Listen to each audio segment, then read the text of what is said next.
Hero আলমের সাথে তুলনা করলে আমি মনে করি যে নাসিরুদ্দিন পাটোয়ারিতে হাজার গুণে ভালো হিরো আলম। হিরো আলম এত বেয়াদব না, কিন্তু যে নাসিরুদ্দিন পাটোয়ারি বাংলাদেশের ভিতরে যা করছে আর যে কথাবার্তা, ঠিক আছে, ওনার কথাবার্তা হয় না। এমনকি ওনারা আগে ডিক্লার দিয়ে দিচ্ছে তারা স্বরাষ্ট্রমন্ত্রী বানাইব। এটা অসম্ভব না। এটা কি সম্ভব হয়? ওরা একটা স্বরাষ্ট্রমন্ত্রী দিব? ওরা কি কিছু বুঝে? হয়তো মনে করেন যে যদি আমার লগে যদি কমিশনার নির্বাচন করে, মনে করি না আমি পাশ করব। না, এখানে সাধারণ মানুষ চিনেন, আমি তো চিনতাম না। নাসিরুদ্দিন পাটোয়ারি নাসিরুদ্দিন পাটোয়ারি তো আমি চিনতাম না। মানে এখানে চিনেন আপনি যদি ওনার যদি প্রশ্ন করেন যে এই গল্লি মসজিদ গল্লির ভিতরে কয়শো ভোটার আছে, উনি কইতে পারবো না।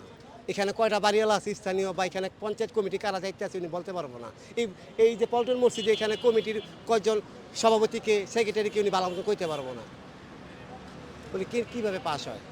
যাই হোক, এর গুজব, এগুলো গুজবে কান আমরা দিই না, ঠিক আছে। বাস্তবতা হইল গিয়া মির্জা আব্বাস, মির্জা আব্বাসী, ওনার সাথে কেউ তুলনা করলে পারবে না। অনলাইনে যখনই সন্ধ্যা 6টা-7টা বাজে, তখন দেখলাম যে সব জায়গায় পাটোয়ারি, নাসিরুদ্দিন পাটোয়ারি আগুয়ে আছে। কিন্তু এরা কেন্দ্রে আগুয়ে নেই, এরা ফেসবুকে যে গুজব ছড়াইছে। আমরা দেখি প্রতিদিন, আমি তো জীবনে মোবাইলে নেট ঢুকাই না, যেহেতু কালকে একটা জাতীয় নির্বাচন, আমাদের দেশে একটা বলা চলে ঈদের মতন একটা আনন্দ।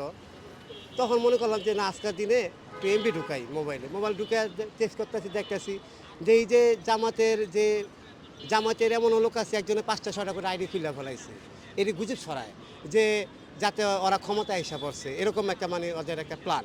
কিন্তু বাস্তবতা রূপ হলো, আমরা যখন সরজমিনে 2-3টা কেন্দ্রে ঘুরলাম, হ্যাঁ, দেখলাম যে এখানে না বিএনপি আগুয়া।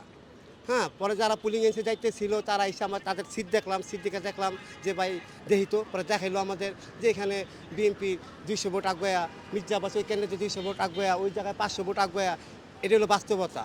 আর আমি যদি ফেসবুকে, তো আমিও স্ট্যাটাস দিতে পারি যে আমি আগামীকালকের প্রধানমন্ত্রী। ফেসবুকে স্ট্যাটাস দিলেই তো হয়ে যায় না, মানুষের তো একটা মতামত লাগে। যাই হোক, আল্লাহর রহমতে যেভাবে হোক বিএনপি ক্ষমতায় আসছে, এটা আমি শুকরিয়া আলহামদুলিল্লাহ বলি। কারণ আজকে দেশটা অনেক দিন ধরে 17, প্রায় বলা চলে 20 বছরের মতন দেশটা একটা অশান্তির ভিতরে ছিল। এখন যদি দেশটা যদি একটু ভালো থাকে, আমরা সাধারণ মানুষ যাতে কাজ কইরা শান্তি রাস্তাঘাটে সুন্দরভাবে চলতে ফিরতে পারি, দেশের ভালো উন্নয়ন হোক, সাধারণ মানুষ যাতে ভালোভাবে চলতে পারে। মির্জা আব্বাসকে কীভাবে ফেল করাইবো, এরকম একটা তারা গুপ্ত বা এই ফেসবুকে প্রচার অপপ্রচার, মির্জা আব্বাসকে নিয়ে কূটনীতি করা, এগুলি তো কালচার না, ঠিক আছে। মানুষ, আমি দাঁড়াইতে পারি, কিন্তু মানুষ যারে ভালো লাগে তারই তো ভোটটা দেবে। কিন্তু তারা এরকমও করে না, তারা অনেক গুজব ছড়াইছে। আল্লাহর রহমতে গুজবের কোনো কারণ হয় নাই। বাংলাদেশের মানুষ অনেক সচেতন।